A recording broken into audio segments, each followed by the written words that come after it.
वज़ीर आज़म इमरान खान ने कहा है कि अमेरिका ने फैसला कर लिया है कि इनका स्ट्रेटेजिक पार्टनर अब भारत है, इसलिए पाकिस्तान से नारवा सलूक किया जा रहा है। अमेरिका समझता है कि पाकिस्तान इनका अफ़गानिस्तान में छोड़ा 20 साल का गंद साफ करने के लिए रह गया है। मौजूदा हालात में अफ़गानिस्तान में सियासी हल नज़र नहीं आता है।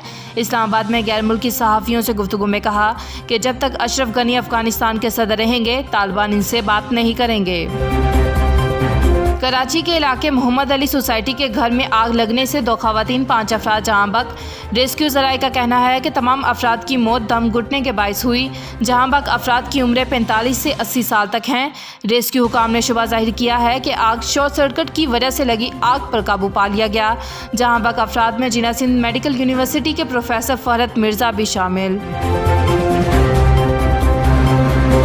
टोक्यो ओलंपिक्स में शानदार कारकर्दगी का मुजाहरा करने वाले एथलीट्स अरशद नदीम का लाहौर पहुंचने पर शानदार इस्तकबाल, फूलों की पत्तियां निछावर, तस्वीर उठाकर नारे, मदाहों की सेल्फियां।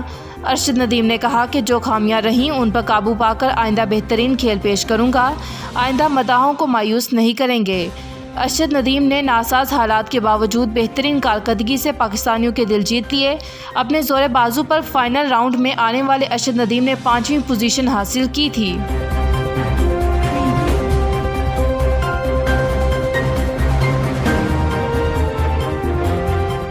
सिंध भर में 13 और 14 अगस्त को मोटरसाइकिल की डबल सवारी पर पाबंदी लगा दी गई। महकमा दाखिला सिंध के नोटिफिकेशन के मुताबिक ख़वातीन, बुजुर्ग शहरी, सहाफ़ी, माजूर अफराद, 12 साल से कम उम्र बच्चे और ज़रूरी सर्विस मुलाजमीन पाबंदी से मुस्तस्ना होंगे। बलूचिस्तान से सिंध और पंजाब तक मंशियात और ईरानी तेल, गैर मुल्की गुटखा, कपड़ा और नॉन कस्टम गाड़ियों समेत दीगर सामान की स्मगलिंग जारी। कस्टम की तरफ से मुतअद्दिद कार्रवाइयों के दावों के बावजूद स्मगलिंग से मुल्की मईशत को करोड़ों रुपए का नुकसान न रुक सका।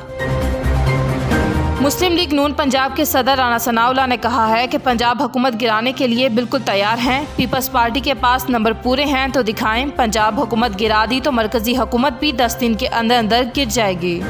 वफाकी वज़ीर इत्तलात फवाद चौधरी ने कहा है कि पीटीएम मुर्दा घोड़े को जिंदा करने का मकसद नवाज शरीफ को मुकदमात में रिलीफ दिलाना है। पीटीएम पिटे हुए मोहरों की बैठक बन गई है। पीटीएम का अंजाम मौलाना फजलुर रहमान के इस्तीफों की सूरत में वापस आएगा। वफाकी वज़ीर दाखिला शेख रशीद ने कहा कि ओपोजिशन जो चाहे कर ले, इमरान खान टिका कर 5 साल पूरे करेंगे। हाँ, ओपोजिशन नालायक और ठुस है, ये दिसंबर भी गुजर जाएगा। तहरीक इंसाफ के फैसल जावेद ने कहा कि टूटी फूटी पीटीएम को समझ नहीं आ रही कि किधर टकरे मारें।